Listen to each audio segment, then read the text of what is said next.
I am pleased and honored to be joined on this panel today to talk about culture and how you bridge culture with brand. And joining me today is someone very special that we're super excited to hear from, Miss Honey Baby. Round of applause, please. Hey y'all. Hey y'all. How y'all doing? I'm good. I just got back from London. Yes. It was so much fun. Well, we're super excited to have you here. Can we jump into the slide, actually? Let's give people some context into who we're being graced by today. So it's really amazing.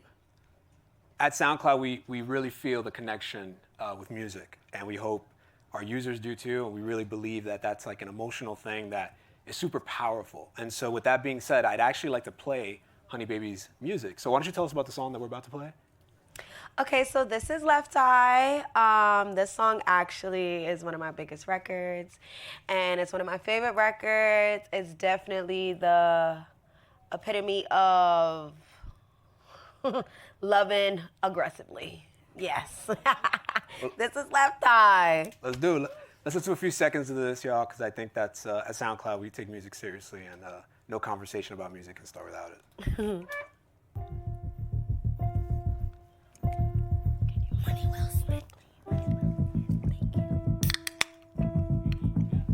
I'll set the house on fire. I'll burn it to the ground. I get to acting out and blacking out. I cannot hear a sound. I think I'm in too deep. Must be the Hennessy. You got me started, too broken hearted. Up my energy. Oh, yeah. Make me wanna put on black. Make me wanna go and spin back, right back, yeah. Why you got me talking like that? Why you got me wanna do things like that, yeah. You done crossed the line, one too many times. Whoa. Now I'm going blind on my left eye. Amazing. Round of applause. I set the house on fire. And Will. Okay. That's how you start a song. You're trying to say something, right? Yes. Well, we're here to talk about culture and brand. We'll learn a little bit about you. You've had an incredible journey as an artist, and we'll talk a little bit more about that in a second. But before we dive in, we started with music, and that's really important. And I don't know how many panels you guys are all going to visit, but SoundCloud starts with music. And now I want to move into culture. Mm-hmm. When I say the word culture, what does it mean to you? It means everything. I feel like, well, I'm a black girl. We got all the culture. And I feel like if I wasn't black and like Spanish and Italian, I don't know what I would be. We got all the culture. That's how you dress. That's how you eat, sleep, the type of music you listen to, the way you talk. Everything is culture. I love that because you said a lot. And that's but it's not really you can't really define it, right? No, yeah. Yeah, it's just raw. It's something that when you feel it, when you see it, you just know that something is really happening. And I think like before we get into brands, I'd like to know a little bit about when you realized that you were going to be a singer. When I came out the womb. So you just knew. Mm-hmm. Some things are just known. Yeah, it was that. That's it. That's Can't put it in a box. You just had a feeling, right? Yeah, okay. I was one of them type of kids. And so, not that early, but a little early in your journey. One of the things that is really impressed on me from hearing about your story is just how you've always had this mission to really share your gift with the world. And at SoundCloud, we really care about the early stage creators, people that are kind of breaking through, and they're different and they're misunderstood. Yeah. Why is it important for the world to hear from those people?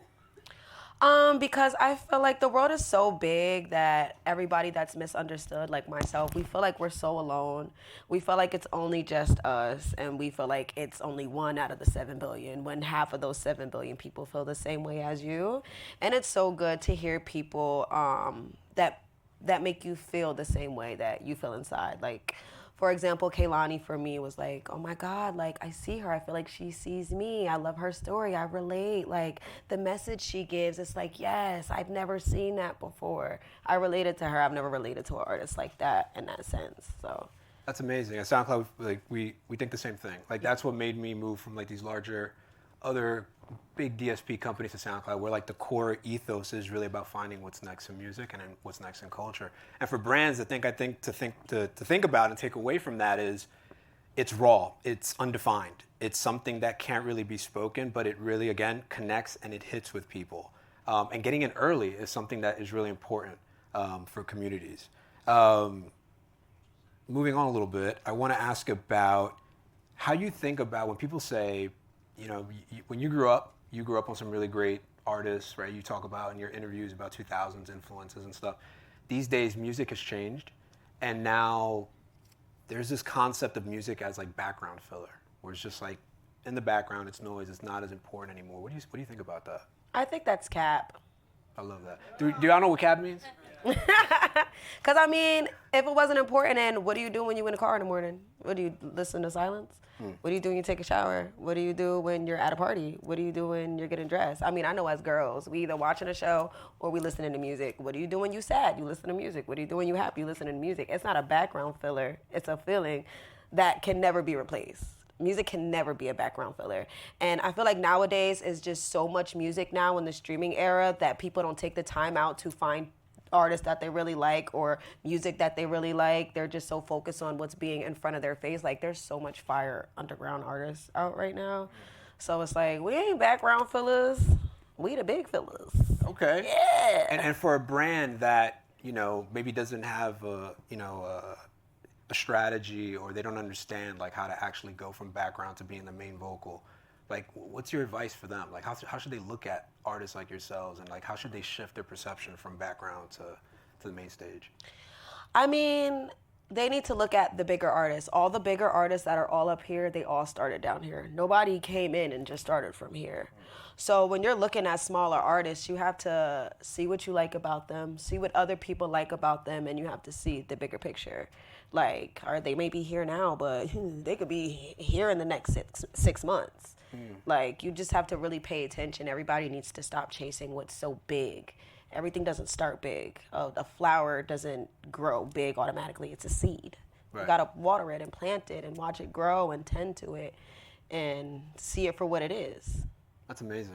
Right? I kind of ate that. You ate that, yeah. I kind of ate that. That's really good. What you guys think? Is that good? She's a poet. That was really. I wasn't expecting that one. That's where the magic is, though, right? Like, so it's easy to see. Hey! Like, that's where the magic is, right? It's like Yeah. actually, and like, I love the analogy you made about like being a seed. And there's a connection that happens at that stage when you do see that person finally blow up. Do you have fans of yours that connected with you really early that now see you and they've taken this ride with you? Like, what's that like, and what do they tell you about that? It's so crazy. Oh my God. So, like I said, I told you guys the other day, my first song I ever dropped was on SoundCloud. First song I ever dropped on SoundCloud. Got me my first 100K streams. I was so gassed. I felt like Beyonce for a second. But there's this girl that her name is Amber, and she's been following me on social media since I dropped my very, very first single ever. And she still supports me and still posts like all my old SoundCloud drops and like all my new music. And it's like so crazy to like DM her and talk to her. And I know it's probably crazy on her end to see it in like real time, but it's like, wow, you've really been with me since like 2019. Like, you literally just watched me grow up. Like, you're watching me grow into a woman, and you're watching my dreams literally like turn into reality in real time. So when I think about that, I think about her. And now you're sharing her story with us here. So there's a connection between the two of you. Yes, I love Amber. And then when she first messaged you, it's 2019, you're in New Jersey, you want to be an artist, you've always felt this thing, to this calling, right? And you upload on SoundCloud, plug. You upload on SoundCloud, and outside of the people that know you, that know that you're an incredible artist, that you have a lot of promise, there's this woman, Amber, who hits you up. What did that feel like to get that first DM from that person? Oh, it felt great. When I like started to notice like people supporting me, period, I was like gassed. I was like, oh yeah, it's up and stuck.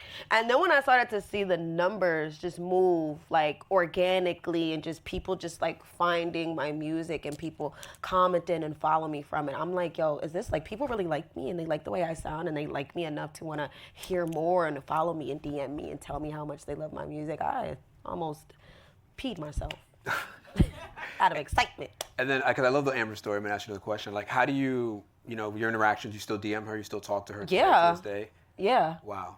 And then are there a bunch of fans like that you actually still connect with? Yeah, there's these group of girls. I love them down so much. I opened for Kehlani like 2 years ago at Coney Island, and they seen me at the show, and that was like one of my most horrible shows I've ever done. I'm not even gonna lie, but these girls support me so much still to this day. Like DM, like we have like a little group chat on Instagram, and before I dropped my project, like they were the first ones to hear it and like let us know what songs they liked, what songs they didn't like all types of stuff. Like there's people that like really support me like since I was like this tiny little baby honey.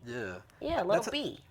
It's incredible, and for all my brand folks out there, what you're hearing in real time is relationship. You're hearing about ground level support, and even though you've graced big stages, you're doing these big venues, you're doing panels now all over the place, you're flying in and doing all these really cool things, you still have a connection with these people who first supported you. Yeah. Right, and like obviously keep plugging like our platform, but like it happened on our platform, which is awesome, and we're one of the only places that you can actually have a relationship with fans, which is cool to see and hear, and thank you for being on the platform. But for the brand folks, that's something to really think about, right? Like when you're looking at artists that are starting out, it's people behind those folks. It's their community that's actually rooting for them. And as they take these milestones and take these steps forward in their career, like they celebrate. And even when you have a bad night, they're with you because it's beyond. It's a relationship. They make me feel so good. Like it's so crazy. Like I feel like as people, like we don't be realizing what else is going on outside of what's going on in our head. Like I always underestimate myself and how many people know who I am and how many people like me as an artist. Like I was on tour with St. John, and I think it was like Texas, and I was like, and we make totally different music, and there was this guy in the crowd, and he was just going so crazy, like just singing every song, and I'm like, what is going on? Like, while you're on you stage. know me? Yeah. And he came all the way from like, it was like, we were in like Dallas, he came all the way from like Austin just to see me and left as soon as I got off the stage. And I was like, wow. That's incredible. Wow. What I'm hearing is loyalty. You know, what's funny is something about an interview you did that really struck me was you yourself are also, you have a relationship with a certain artist. You're actually, you know, we talk about brands, but you're wearing something, a part of that person's brand. You're actually, Drake and Kehlani are two mega influences for you. They're two artists who are really good at invoking emotion in their music, but Kehlani specifically, you have a tattoo of her album, right? Yeah. What inspired that? That album for me was just like really big. I got to watch her journey from like before she even dropped her first mixtape. So to see her watch her first album, I just connected with it so much, and just the title, the look. That was my first concert I've ever went to in my life ever, and that was like that solidified it for me. Like that's what I want to do. Like seeing her on stage, seeing all those people wait outside for her, me being one of those people. So I got it tatted on me just to remind me, like, yeah, this is what I want to be. And then I did the same for Drake. I'm very tatted. I love tattoos. If anything holds importance to me, it's going to get tatted on me. Yeah, for sure. It's a form of expression. It's also for brands. I think like the lesson here is like loyalty and authenticity. Yeah. And not only do you have people who feel this way towards you, but you yourself as an artist have that affinity and that care and that relationship with other artists that inspire you too. Yeah, for sure. Amazing. I got the hat, I got the shirt, I got to plug this stuff. SoundCloud. Yeah. It's the new jingle. Jingle. SoundCloud's whole DNA is about discovering what's next before it breaks. Like that's where we live. We live in the underground. We've got a new slogan and a bunch of other stuff coming out to really reinforce that. For us, it's not cool. It's a competitive advantage. And we work with brands to actually unlock that competitive advantage for them as well. You've worked with artists who started on SoundCloud. So even as you've risen in your career, you still look towards what's happening next. Why is that important for you? And what does it mean for you to support them before they've quote unquote made it? I just like to support whatever I like. Like, I don't really look at it as like, they're going to be the next big one. I have to get in with them before they blow up. It's like, if I like you and I like what you're doing and I like your music and that's what it is, then I'm going to work with you because that's what I like. If you're big, small, whatever you got going on, if I like it, I'm with it. And if you happen to blow up, I got the taste. That's really interesting you say that. So like you're doing it out of like an authentic interest and appreciation for what they're working on. Yeah. But you also understand that should something actually take off, you get the cultural cachet and the equity of being able to say, I tapped in early. Like, Exactly. I know what this is. Like, I'm a tastemaker and a cultural voice as well. Yeah, right? because if I like your music, I obviously see something in you. Like, I see, like, yeah, they're fire, they got potential to be big, or they're going to be big, like, whatever the case may be. I'm very hard and very, what is the word, critical. So let's take an example, if you don't mind. You talk about going in a recent episode of Sound Advice, a program that we put on where we asked you a series of questions to kind of inspire and tell us about your journey and inspire other creators. You talked about going from uploading on SoundCloud to being on the Soul Train stage. Oh. And it was a really big experience for you. You want to tell us quickly about that? Oh, yeah. So, it's so, like, it's just so crazy to, like, man, I'm sitting in my bedroom, 2019. I'm on Photoshop, trying to figure out Photoshop to make cover art. I don't know nothing about no mix and mastering. I'm texting engineers, do you know how to master? Do you know how to mix? Like, I'm just trying to figure all this stuff out. I'm Googling algorithms and hashtags and all types of walk stuff. And to, like, go from doing that, like, all by myself, like, in my bedroom with my little book and YouTube beats, and to go on SoundCloud and, like, just be able to just upload so easily, to go from that to just being on a stage on TV where my mom is calling me, like, yo, you're on my screen right now. Like, you're literally just on my screen. And I was sitting next to T-Pain. Like, come on. I wanted to buy him a drink.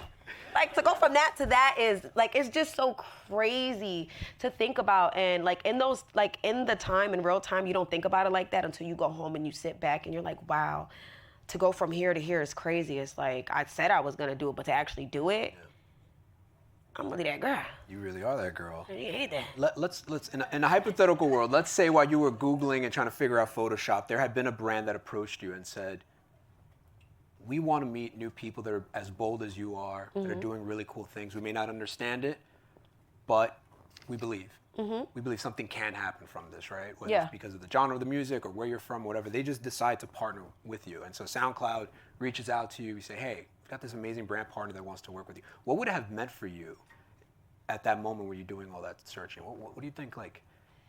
Oh, that would have made me feel so good. It just would have made me feel seen. Like, you know, when you're very small, like very, very small, and you're just coming out, like, you feel like nobody sees you until people start to see you. Even one person seeing you makes you feel so big. So a brand contacting you to, like, basically be like, yeah, I like what you're doing and I see what you're doing and I would like to work with you. That's like, damn. That's amazing. Me? Yeah. Little old me? Yes, let's do it. My first brand deal, even when I was small, I was so excited about. It's like, oh my God. Who was it?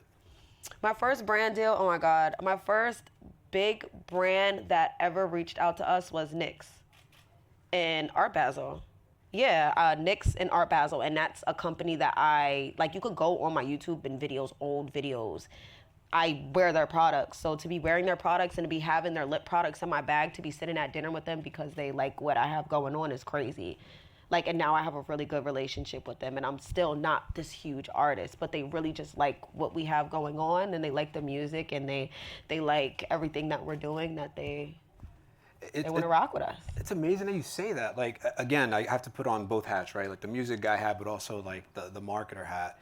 And what I'm hearing is like, I mean, you just talked about a brand. Maybe you're working with them or not anymore, but it sticks with you that was the one that really like legitimized or made you feel like something was really happening in your career. Another milestone for you, right? Yeah. For brands, what I would take away from that story is there's a difference between sponsored by, when you just slap your logo on something, and when it's powered by. Or you get producer credit for something because you took an early gamble. And that gamble, that return is really big because it wouldn't have taken much in the beginning, right, to make you feel really special. Product, right? Maybe some money obviously helps always, right? We love money here. And so for brands, I challenge you to think about producer credits, powered by credits. It's very different. It's a subtle nuance between that and sponsored by. And working with us, we really believe in the empowerment of these creators. That's what comes first. And then hopefully one day an artist can talk about you the way that she talks about NYX.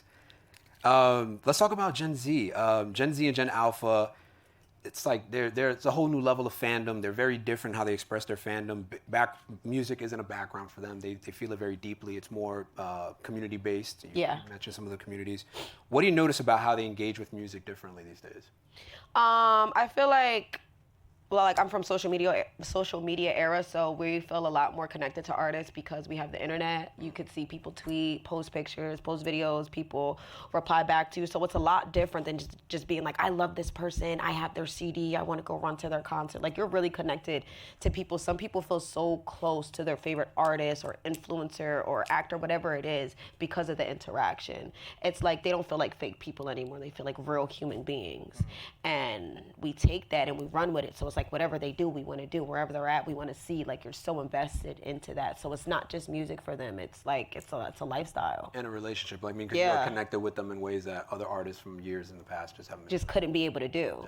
Yeah. Would you say that they can sniff out the cat? Like they can sniff out like the inauthenticity of like creators and brand partnerships and stuff like that? Yes, 1,000%. Especially because fans and supporters, they follow you, and if you're very open about what you do and the stuff you like and how you move, it's easy to be like, she's never done, why is she doing that, she never did that before, or that's just random, like this don't even make sense, this doesn't feel real, it doesn't feel authentic, it doesn't feel like, ooh, they have that, I'm gonna go and get that because they have that. And when you think about brands working with you, is that a lens that you take as well, like, man, it's a nice check or it's a nice product or something, but this just doesn't work? Is that something that you consider? Well, my managers do that for me.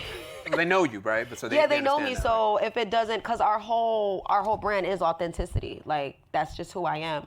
So if it doesn't make sense to what we have going on, it doesn't make sense for us to do it because it's not going to connect. And if it's not connecting, then that doesn't make sense. You know, it's like I scratch your back, you scratch mine.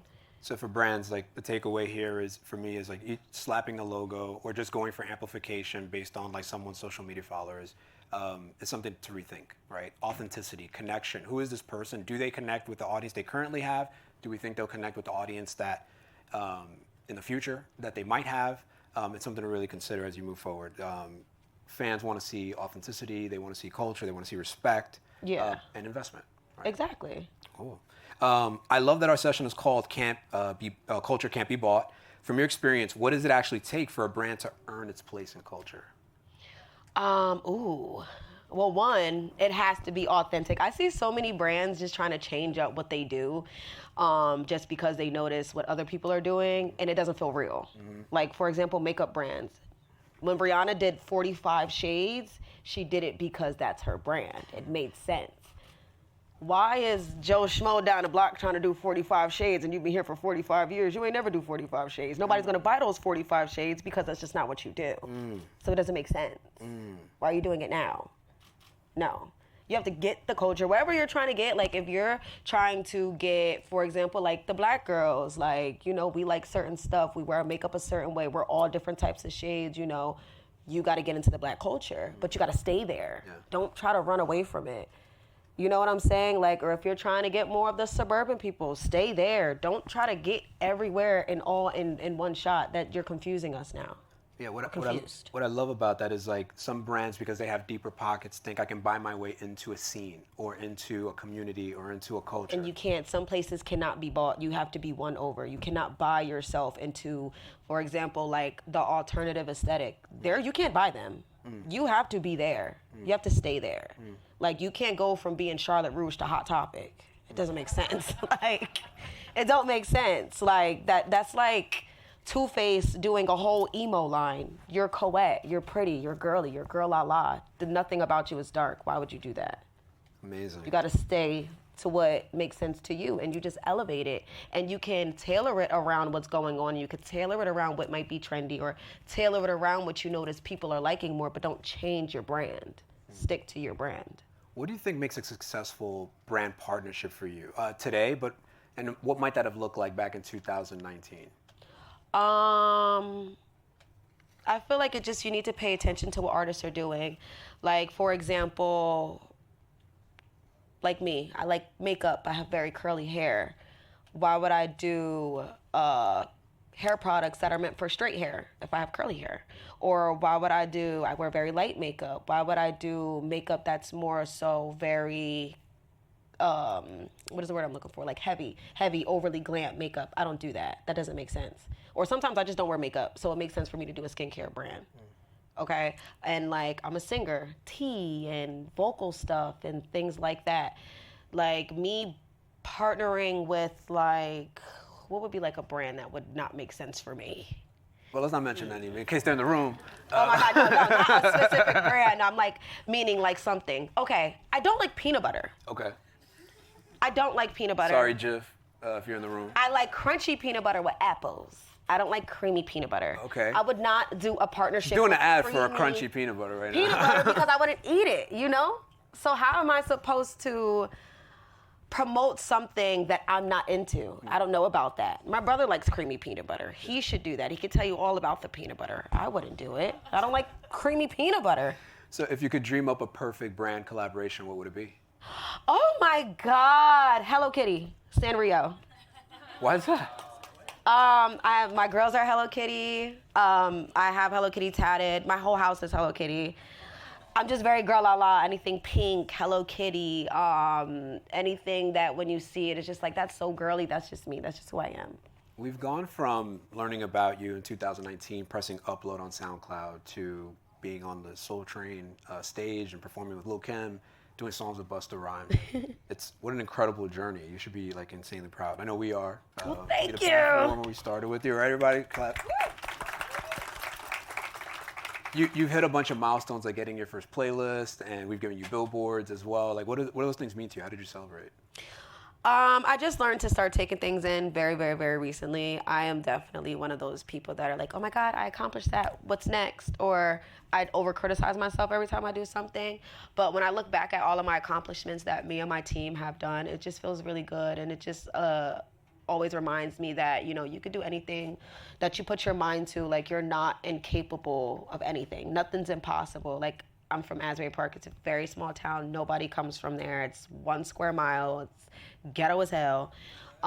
So for me to go from there to be like where I'm at now and being able to be a role model for like my little sister, and for her to look at me and be like, okay, well, I know I could look forward to that in life. I didn't have that when I was younger. It feels really good. And to go back and look at my manifestation journal and to just think about all the people doubting me and people looking at me like, girl, you're crazy. It's like, all right, I'll show you crazy. I'd rather be crazy and delusional than stuck in a mindset of, I can't do that because they said I can. It just feels really good.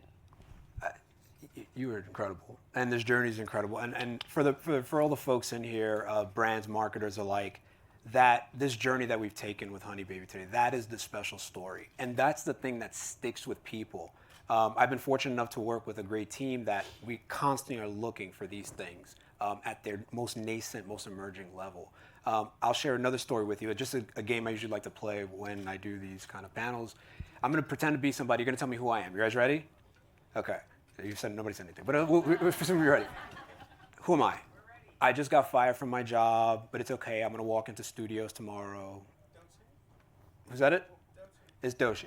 That's her story. That we remember stories. And Honey Baby, after today, no one's going to forget your story. I hope not. Absolutely not. Okay. We've got 2 minutes left. I just want to tell the brands again, like, there's real equity in starting early. There's really real equity when being authentic and coming to folks like SoundCloud or other places, but preferably SoundCloud, who are conduits for entryways into culture. Honey Baby, I want to give you the last word. You've blessed us with your presence. You've been incredible. Thank you. Any last thoughts to share with the group here? Yes, actually. When you look at artists or influencers or creatives, because that's kind of where the partnerships go, you have to think of them as, for example, my manager. When my manager found me, I literally was not dropping music. I was in nightlife. If I was walking down the street, somebody probably would have looked at me like, that girl is crazy and I don't want nothing to do with her. But he betted on me, and now we're here. We've done red carpets, BET. Like, I just left London from like makeup brands and stuff like that. Like, it's all of these big things. So if nobody betted on me, somebody would have missed out on me. Like, I'm a great person, come on, you know. But I'm saying, so when you look at things and you look at people, it's like, take that bet, because you could have missed out on a very great opportunity. Don't be the one to look back and be like, damn, I knew I should have got them, and now somebody else has them, and now they just took my great opportunity and they used that. Take the opportunity. Take the chance. The worst that can happen is it doesn't work, and the best that can happen is that it works way better than you thought it would. So yeah, that's my tea. I think you have a room full of new fans. Can we hear it for Honey Baby, please? Thank you all very much for joining us. I'm Dion Bias from SoundCloud, joined again by Honey Baby, an amazing recording artist. Make sure to stream her music on SoundCloud. Yes, make sure to stream it, y'all. I love my job and I need my streams. Let's go. Thank you, everybody.